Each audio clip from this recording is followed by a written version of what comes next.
नमस्कार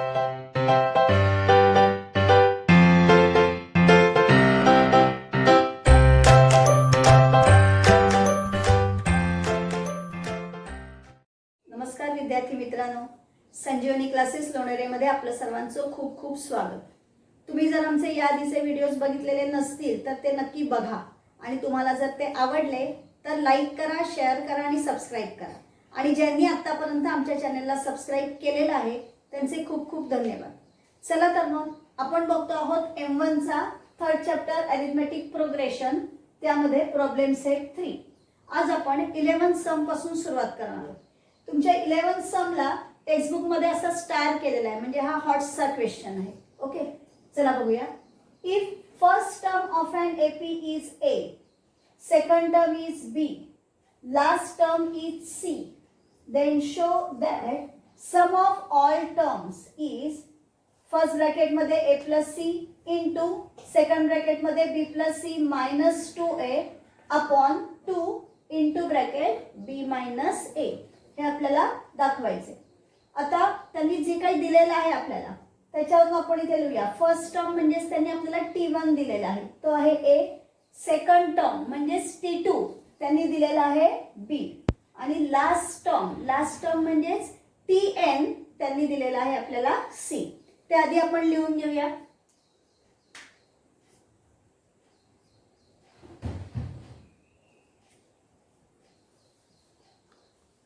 As given,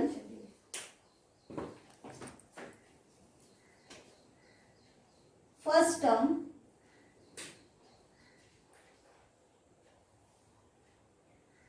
is equal to T1 is equal to A.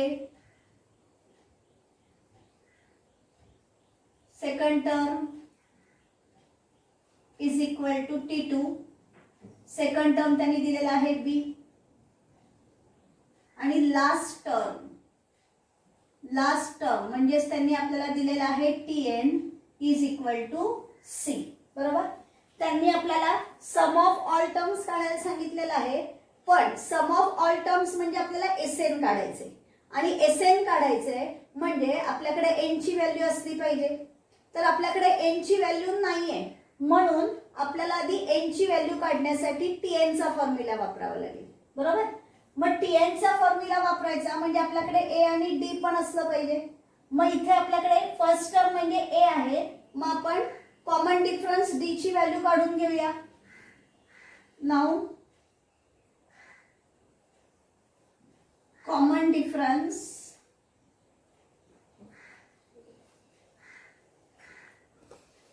Is equal to D is equal to T2 minus T1 is equal to T2 minus T1 म्हणजे T2 is equal to B आहे आणि T1 is equal to A आहे. मग T2 minus T1 करायचं म्हणजेच आपल्याला इथे मिळेल D is equal to B minus A. ही आपल्याला D ची व्हॅल्यू मिळाली. येते लक्षात. आपल्याकडे A आहे, आपल्याकडे D ची व्हॅल्यू आहे. आपण आता Tn चा फॉर्म्युला वापरूया म्हणजे आपल्याला n ची व्हॅल्यू मिळेल. Using formula for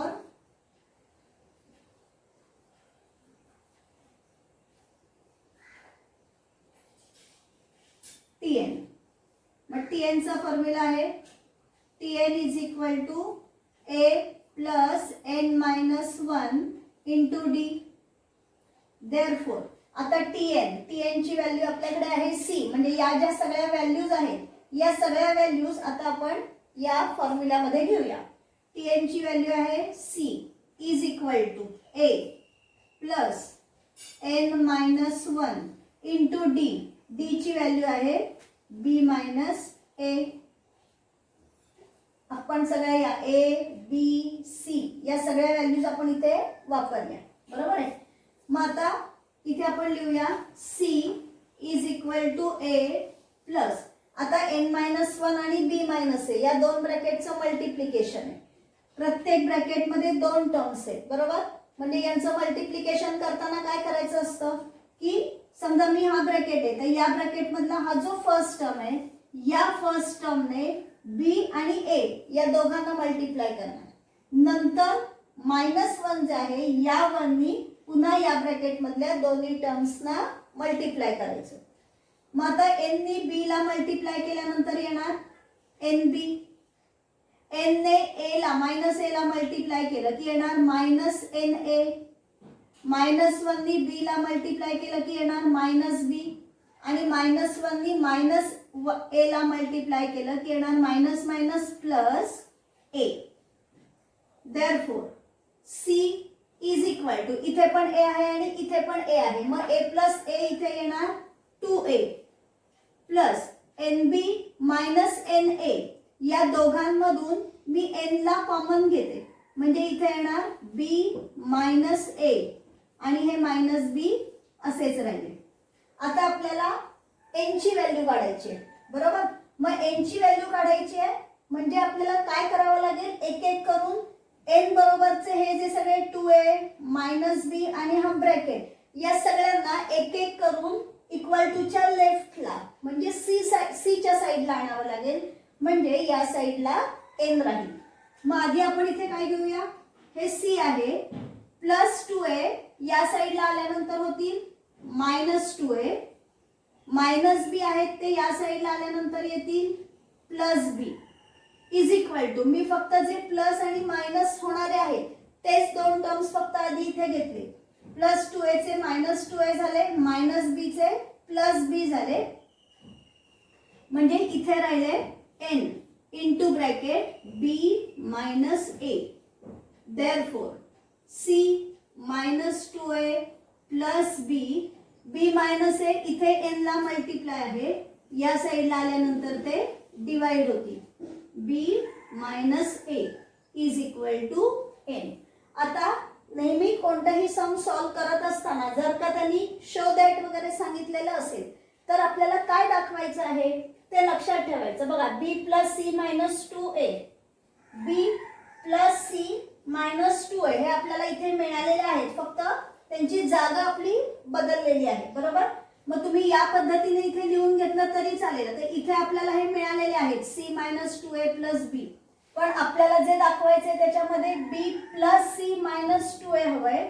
मग आपण या b ला आधी लिहूया, b + c - 2a आणि डिनॉमिनेटर आहे b - a. तर ते b - a आपल्याला मिळालेले, 2 अजून मिळालेला नाही, पण तो आपला सम अजून संपलेला नाहीये, बरोबर. आपण इथे n ची व्हॅल्यू मिळवून घेतली आहे. आता ही n ची व्हॅल्यू मिळाल्यानंतर आपण Sn चा फॉर्म्युला वापरू शकतो. इथे आधी आपण लिहून घेऊया, that is n is equal to b + c - 2a upon into bracket b - a. ही आपल्याला n ची व्हॅल्यू मिळाली. आता आपल्याला show that sum of all terms म्हणजे Sn काढायचे आपल्याला, म्हणून आता आपण Sn चा फॉर्म्युला वापरूया. मग मी इथे लिहिते using formula for Sn, using formula for Sn. पण Sn चा मोठा फॉर्म्युला नाही वापरायचा आहे, Sn चा छोटा फॉर्म्युला आहे. Sn is equal to n into bracket t1 + tn upon 2. तो फॉर्म्युला आपण वापरूया, कारण का आपल्याकडे t1 ची व्हॅल्यू आहे, आपल्याकडे tn ची सुद्धा व्हॅल्यू आहे. मग मी इथे लिहिते Sn is equal to n upon 2 into bracket t1 + tn. Therefore Sn is equal to, आता n आहे इथे, n च्या जागेवरती आपण ही n ची व्हॅल्यू लिहूया, b + c - 2a upon b - a. ही n ची व्हॅल्यू आहे, बरोबर आहे. आणि हे जे अपॉन 2 आहे, हे अपॉन 2 इथे डिनॉमिनेटर मध्ये राहतील, इंटू ब्रॅकेट t1 + tn. मग t1 ची व्हॅल्यू आहे आपली a आणि tn ची व्हॅल्यू आहे आपली c, म्हणजे इथे आले a + c. बघा आपल्याला जे हवं आहे ते इथे मिळालंय, फक्त a + c चा ब्रॅकेट जो नंतर मिळालेला आहे तो ब्रॅकेट आपल्याला इथे आधी लिहायला हवा, म्हणजे त्यांनी जे सांगितलेलं आहे ते आपण प्रूव्ह केलं असं होईल.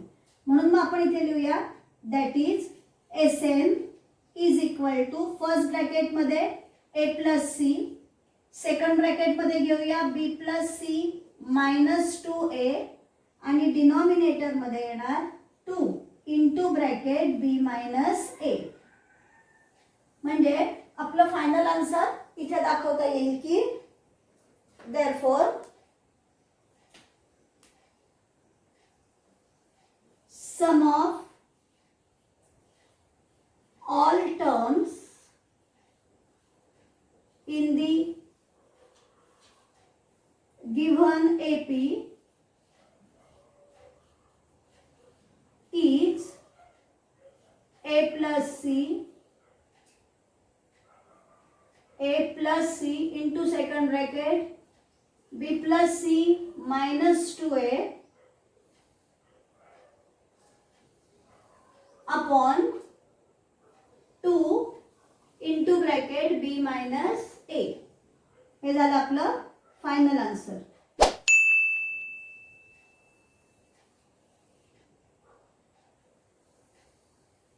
म्हणजे वाचताना जरी ते सम कठीण वाटलं तरी सुद्धा अतिशय सोपं आणि अगदी छोटंसं हे सम आहे.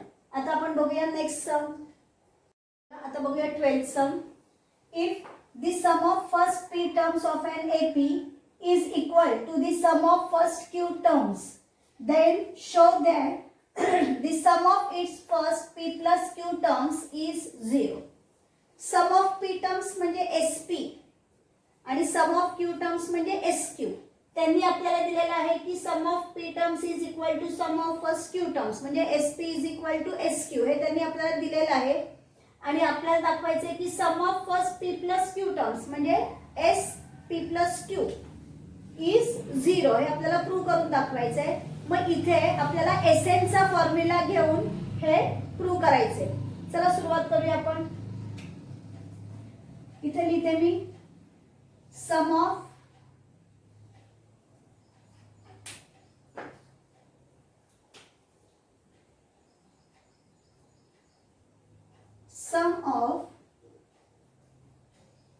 first p terms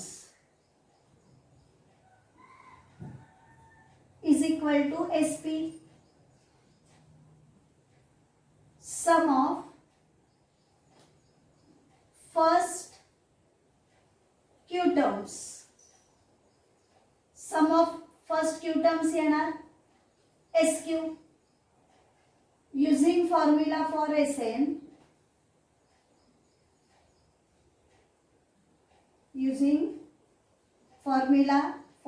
Sn, मग Sn चा फॉर्म्युला आहे आपला Sn is equal to n upon 2 into bracket 2a plus n minus 1 into d. हा आपण Sn चा फॉर्म्युला वापरला. आता त्यांनी आपल्याला sp is equal to sq हे दिलेलं आहे. मग इथे आपण लिहूया as given sp is equal to sq. मग आता sp आणि sq हे दोन्ही इक्वल आहेत.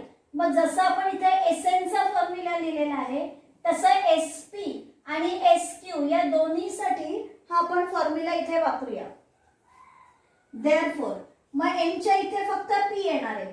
sp इज इक्वल टू इथे पण n च्या इथे येणार p upon 2 into bracket 2a plus इथे पण n च्या जागेवरती घ्यायचं p minus 1 into d is equal to जसं sp साठी लिहिला तसाच हा Sn चा फॉर्म्युला sq साठी सुद्धा लिहायचा.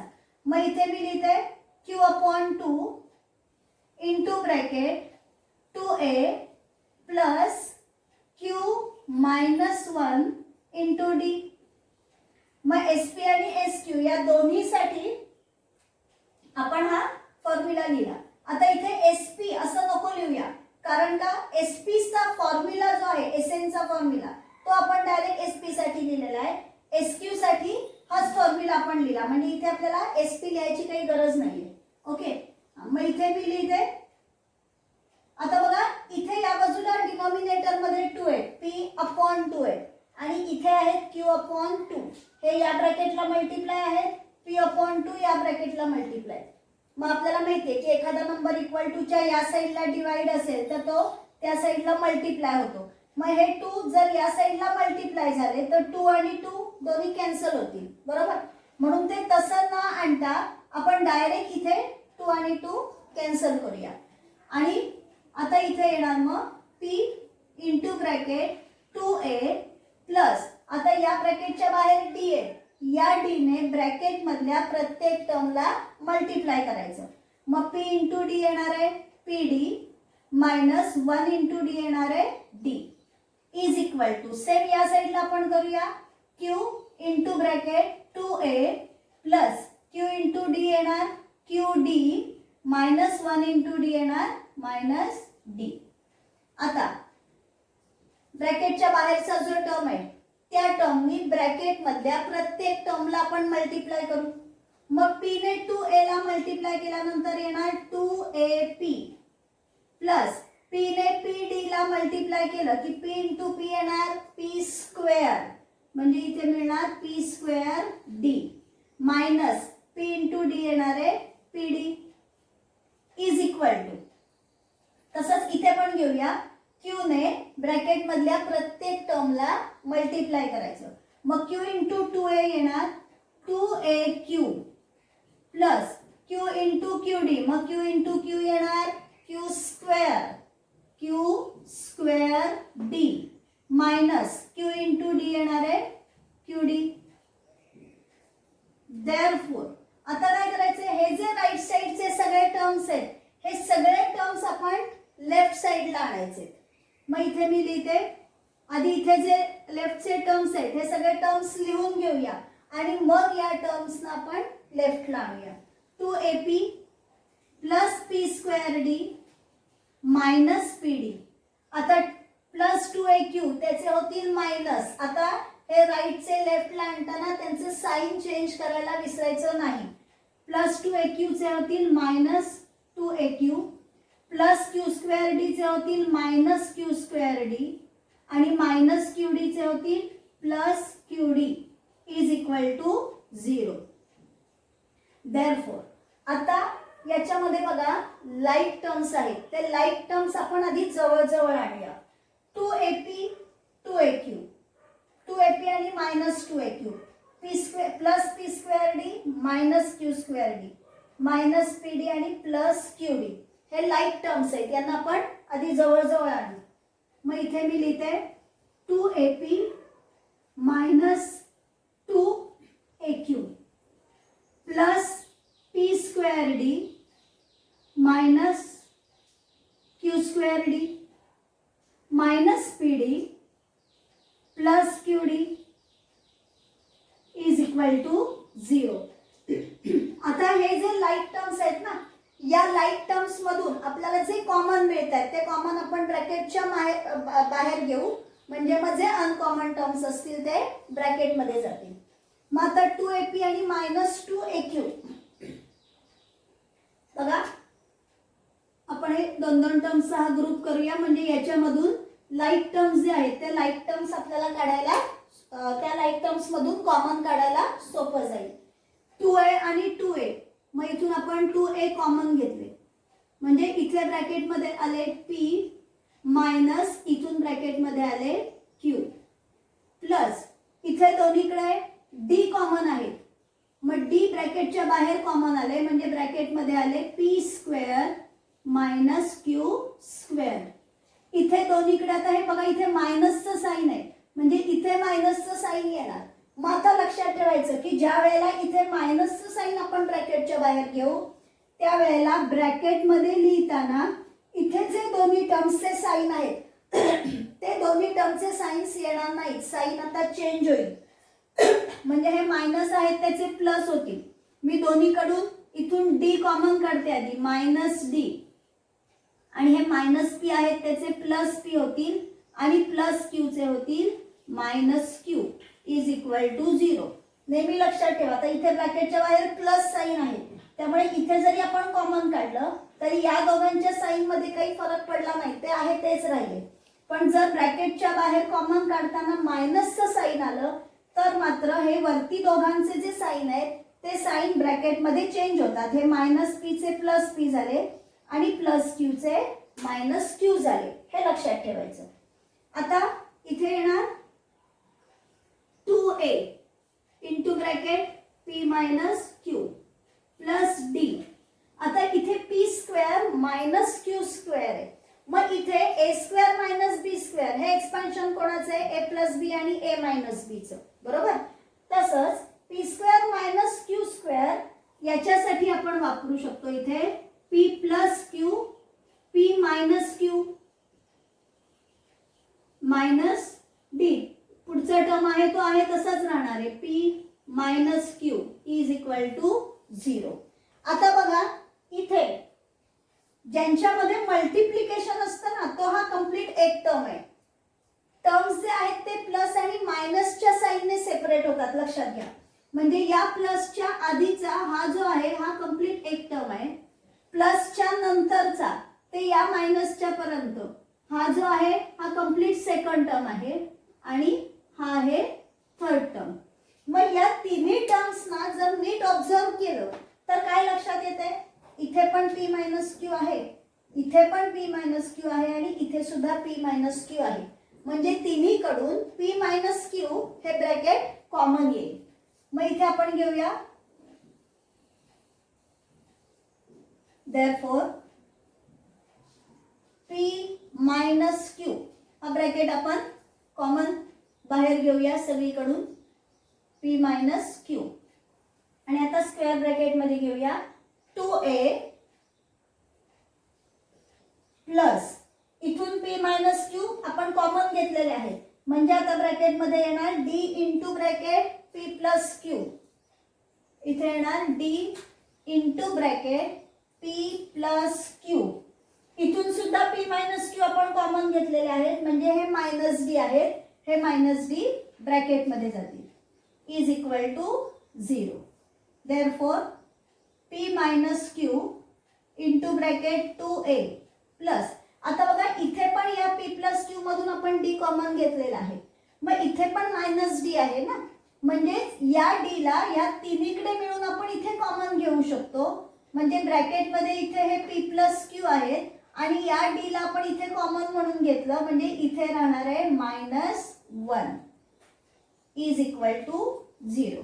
आता बघा p मायनस क्यू हा ब्रॅकेट या होल ब्रॅकेटला मल्टिप्लाय, मग जर p मायनस क्यू इकडे मल्टिप्लाय त्या साईडला गेल्यानंतर काय होणार आहे, डिवाइड होणार आहे आणि 0 अपॉन p मायनस क्यू केलं की आन्सर येणार आहे 0. मग इथे आपण डायरेक्ट लिहू शकतो dividing the equation by p minus q. आणि मग p मायनस क्यू ने आपण इथे डिवाइड केलं की आपल्याला इथे मिळणार 2a plus d into bracket p plus q minus 1 is equal to 0. हे जे इक्वेशन मिळालेलं आहे या इक्वेशनला आपण नंबर देऊया फर्स्ट. हे फर्स्ट इक्वेशन आपल्याला मिळालं. बघा आपल्याला इथे p प्लस क्यू मिळालं, बरोबर आहे. आता आपल्याला काय करायचं आहे, त्यांनी सांगितलेलं आहे sum of first p plus q terms is 0 हे आपल्याला दाखवायचे. मग आता सम ऑफ फर्स्ट जसं आपण इथे sp आणि sq या दोघांसाठी SN चा फॉर्म्युला वापरला, तसंच sum of first p plus q terms म्हणजे sp प्लस क्यू याच्यासाठी SN चा फॉर्म्युला वापरूया. मग इथे लिहूया आता आपण now sum of first p plus q terms is equal to s p plus q. इथे पुन्हा लिहूया आपण using formula for SN, using formula for SN किंवा SP प्लस क्यू. SN चा जो फॉर्म्युला आहे तो आपण SP प्लस क्यू साठी फॉर्म्युला वापरूया. मग SN याच्या जागेवरती इथे येणार SP plus q is equal to n upon 2 लिहितो आपण, म्हणजे इथे येणार p plus q upon 2 into bracket 2a plus n minus 1 आपण तिकडे लिहितो, बरोबर आहे.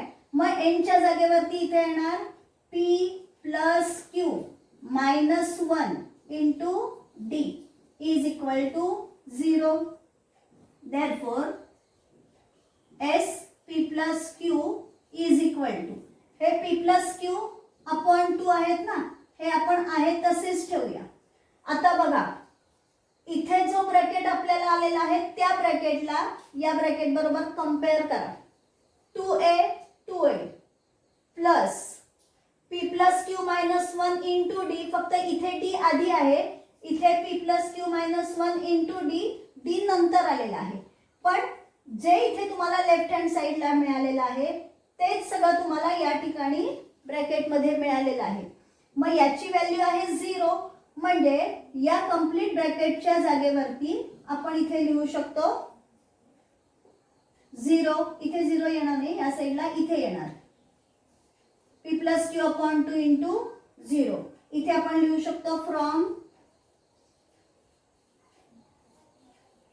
Equation first.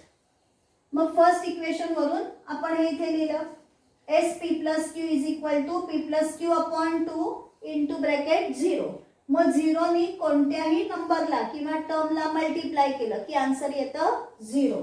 म्हणून मग आपण इथे लिहूया sum of p plus q terms is equal to 0. आणि तेच आपल्याला हवंय. Show that sum of first p plus q terms is 0. मग इथे आपण फायनल आन्सर लिहूया. Therefore we have shown that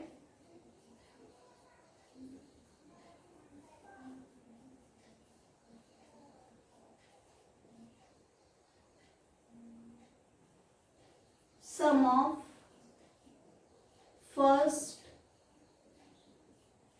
p plus q terms of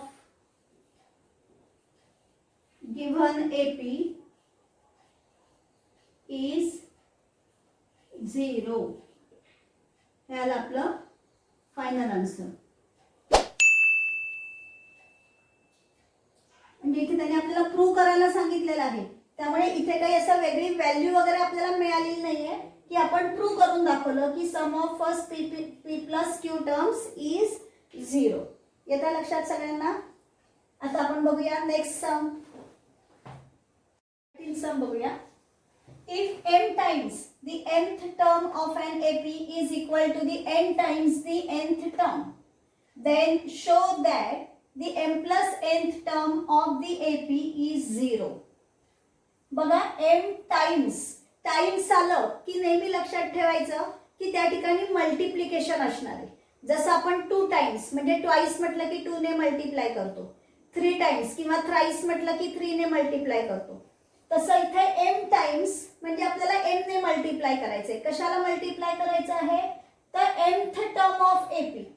आता nth term of AP म्हणजे काय हे समजा जर तुमच्या लक्षात नाही आलं तरी सुद्धा n times the nth term. मग nth टर्म म्हणजे आपल्याला माहिती की tn, बरोबर की नाही. मग तसंच mth टाइम म्हणजे येणार tm. आणि tn जर का इथे असेल तर tn चा फॉर्म्युला आपण तिथे वापरू शकतो. tn is equal to a plus n minus 1 into d. मग जसं हा tn साठी आपण फॉर्म्युला वापरतो तसंच nth टर्म म्हणजे tn साठी सुद्धा आपण तो फॉर्म्युला वापरू शकतो, बरोबर. मग त्यांनी सांगितलेलं आहे की हे दोन्ही इक्वल आहेत. त्यांनी आपल्याला सांगितलेलं आहे की हे mth टर्म आणि nth टर्म हे दोन्ही सुद्धा इक्वल आहेत m टाइम्स ने मल्टिप्लाय केल्यानंतर आणि nth टर्मला n ने मल्टिप्लाय केल्यानंतर. आणि ते जर दोन्ही इक्वल असतील तर त्यावरून आपल्याला दाखवायचं आहे की m प्लस nth टर्म म्हणजे t m plus n is equal to 0. हे आपल्याला प्रूव्ह करून दाखवायचे. आधीचं जे सम होतं तसंच आहे, पण तिकडे सम होतं म्हणजे तिकडे आपण SN चा फॉर्म्युला वापरलेला, याच्यासाठी आपल्याला TN चा फॉर्म्युला वापरायचा आहे. चला तर मग सुरुवात करूया. इथे आधी आपण लिहूया we know that nth term is equal to Tn and Tn is equal to a plus n-1 into D. इथे आपण फॉर्म्युला वापरलाय म्हणून मग मी इथे लिहिते युझिंग फॉर्म्युला. Using formula. मग जसं आपण टीएन साठी फॉर्म्युला वापरला तसंच आपल्याला टीएम साठी पण वापरायचं आहे. मग इथे आपण लिहूया also mth term is equal to tm. Therefore मग इथे टीएम साठी फॉर्म्युला येईल a plus m-1 into D. इथे पण आपण फॉर्म्युलाचाच वापर केला म्हणून इथे पण आपण लिहूया युझिंग फॉर्म्युला. आता त्यांनी जी दिलेली कंडिशन आहे ती कंडिशन आपल्याला खूप महत्त्वाची आहे. m times nth term is equal to n times nth term. म्हणून मग इथे आपण लिहूया according to given condition. According to given condition इथे येणार m times mth term. Times म्हटल्यानंतर आपल्याला m नी मल्टिप्लाय करायचं आहे tm ला is equal to n times nth term म्हणजे n इंटू ब्रॅकेट येणार tn. मग आता tm आणि tn याच्यासाठी आपण हा जो फॉर्म्युला वापरला इथे tn चा आणि इथे तोच फॉर्म्युला आपण tm साठी वापरला. त्या व्हॅल्यूज आता आपण याच्यामध्ये घेऊया. आपण याला नंबर देऊया फर्स्ट आणि सेकंड. मग इथे मी लिहिते देअरफॉर m इंटू ब्रॅकेट. मग m साठी tm साठी इथे येणार a plus m-1 into d is equal to n आणि tn साठी येणार a plus n-1 into d from 1 and 2. From 1 and 2 म्हणजे इथून आपण दोन्हीकडून tn आणि tm च्या व्हॅल्यूज ज्या आहेत त्या आपण त्या फॉर्म्युल्यावरून इथे घेतल्या.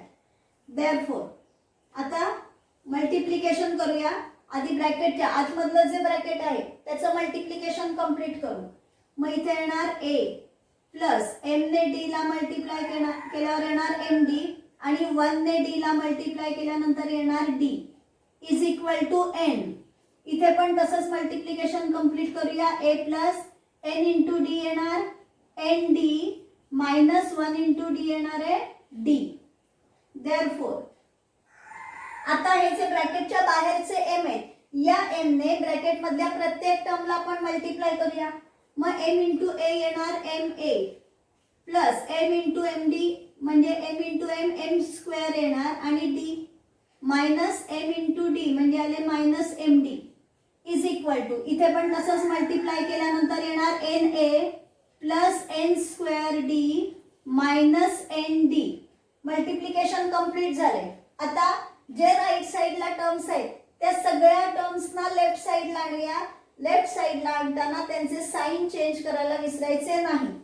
म्हणजे इथे येणार ma plus n square d minus md हे ऑलरेडी लेफ्टलाच आहेत त्यामुळे यांचे साइन चेंज होणार नाही. हे जे राईटचे आपण लेफ्टला टर्म आणणार आहोत त्यांचे साइन चेंज करायचे आहे. मग आपण इथे लिहूया प्लस na चं होणार minus na plus n square d चं होणार minus n square d minus nd चं होणार plus nd is equal to 0. आता हे सगळे टर्म्स आपण आणले बरोबर आहे. आता इथे आपल्याला काय करायला लागेल लाईक टर्म्स जे आहेत ते लाईक टर्म्स आपण जवळ जवळ आणूया.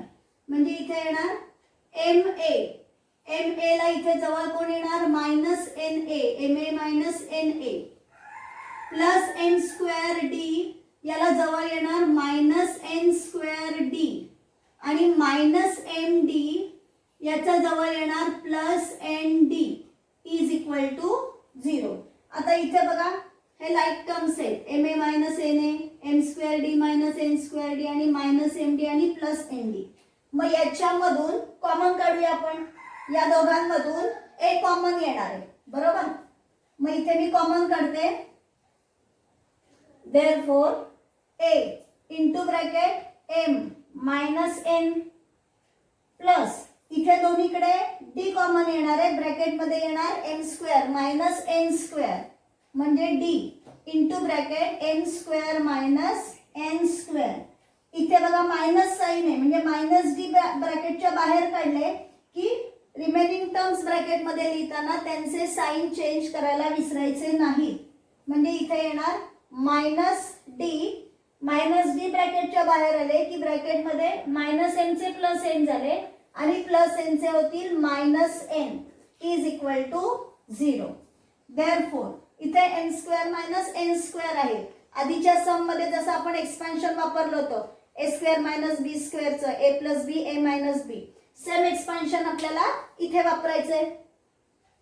मग इथे आपण घेऊया A into bracket M minus N plus D into bracket M plus N m minus n minus d into bracket M minus N is equal to 0. आता इथे कोणकोणत्या टर्म्स मधून कॉमन काढायचे बघा. प्लस साइन जे आहे त्या प्लस साइनच्या आधी A into bracket M minus N हा एक टर्म आहे, या प्लस आणि मायनस साइनच्या मध्ये हा एक टर्म आहे आणि मायनसच्या पुढचा हा एक टर्म आहे. हे तीन टर्म्स आहेत. याच्यामधून आपल्याला कोण कॉमन दिसतंय, एम मायनस एन हा जो ब्रॅकेट आहे हा ब्रॅकेट आपल्याला कॉमन दिसतोय. मग इथे आपण लिहूया देअरफॉर एम मायनस एन. आता एम मायनस एन ला कॉमन घेतल्यानंतर इथून ब्रॅकेटमध्ये जाणार ए प्लस इथून पण आपण एम मायनस एन ला कॉमन घेतलंय म्हणजे इथे ब्रॅकेटमध्ये येणार d into bracket M plus n आणि इथून पण एम मायनस एन ला कॉमन घेतलं म्हणजे इथे येणार minus d is equal to 0. Therefore m minus n into bracket a plus बघा जसं इथून आपण डी ला कॉमन काढलंय तसंच इथे सुद्धा मायनस डी आहे. मग या डी ला सुद्धा आपण कॉमन म्हणून घेऊया म्हणजे आता इथे ब्रॅकेटमध्ये येणार एम प्लस एन आणि या डी ला पण आपण कॉमन म्हणून घेतलं आहे म्हणून इथे राहणार आहे minus 1 is equal to 0. M minus m minus n आहे ते ब्रॅकेट या साईडला मल्टिप्लाय इक्वल टूच्या त्या साईडला गेल्यानंतर होणार डिवाइड. मग इथे आपण लिहूया dividing the equation by m minus n आणि 0 ला एम मायनस एन नी डिवाइड केलं तरी सुद्धा काय होणार आहे, आन्सर 0च येणार आहे. आणि इथे एम मायनस एन ला एम मायनस एन नी या कंप्लीट याला आपण डिवाइड केलं. इक्वेशनला डिवाइड करतो म्हणजे left hand side right hand side दोन्ही साइडला आपण डिवाइड करतो बरोबर. आणि मग इथे एम मायनस एन ला किंवा या कंप्लीट टर्म आहे त्याला एम मायनस एन ने आपण डिवाइड केलं की एम मायनस एन आणि एम मायनस एन हे कॅन्सल होतील म्हणजे इथे राहणार ए प्लस आता मी काय करते एम प्लस एन मायनस 1 हे आधी लिहिते आणि या डी ला नंतर लिहिते. तुम्ही असंच ठेवलं तरी सुद्धा चालणार आहे इज इक्वल टू 0. आता हे जे इक्वेशन आहे या इक्वेशनला मी थर्ड नंबर देते कारण इथे आपण आधी टीएम आणि टीएन चे दोन इक्वेशनला नंबर दिलेले होते म्हणून या इक्वेशनला आपण थर्ड नंबर घेऊया. आता बघा जसं आपण nth टर्म आणि nth टर्म घेतले तसंच आपल्याला m प्लस nth टर्म दाखवायचे बरोबर. म्हणून मग आता आपण इथे लिहूया now m plus nth term is equal to t m plus n. मग इथे आपण पुन्हा फॉर्म्युला वापरूया युजिंग फॉर्म्युला फॉर tn. मग जो tn चा फॉर्म्युला आहे तो आपण याच्यासाठी वापरूया. मग tn n च्या जागेवरती आपण लिहिणार m प्लस n. tn च्या फॉर्म्युलात आपण काय लिहितो a प्लस n मायनस 1 लिहितो पण मग n च्या जागेवरती आपण लिहिणार m plus n minus 1 into d. Therefore t m plus n is equal to आता बघा a plus m plus n minus 1 into d हा सेम टर्म तुम्हाला इथे मिळालेला आहे a plus into bracket M plus n minus 1 into d. Same term तुम्हाला मिळालेले आहे. मग या टर्मची व्हॅल्यू इथे आपल्याला 0 मिळालेली आहे, म्हणून या टर्मच्या कंप्लीट जागेवरती पण आपण इथे लिहिणार 0. इथे लिहूया आपण from 3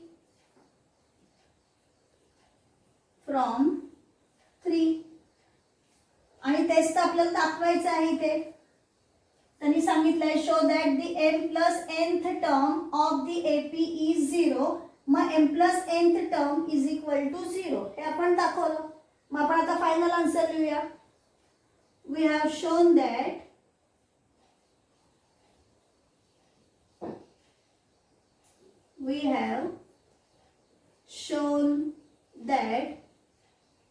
m plus nth term of the AP is 0. हे आपण या ठिकाणी दाखवलं. हे आपल्याला झालं फायनल आन्सर.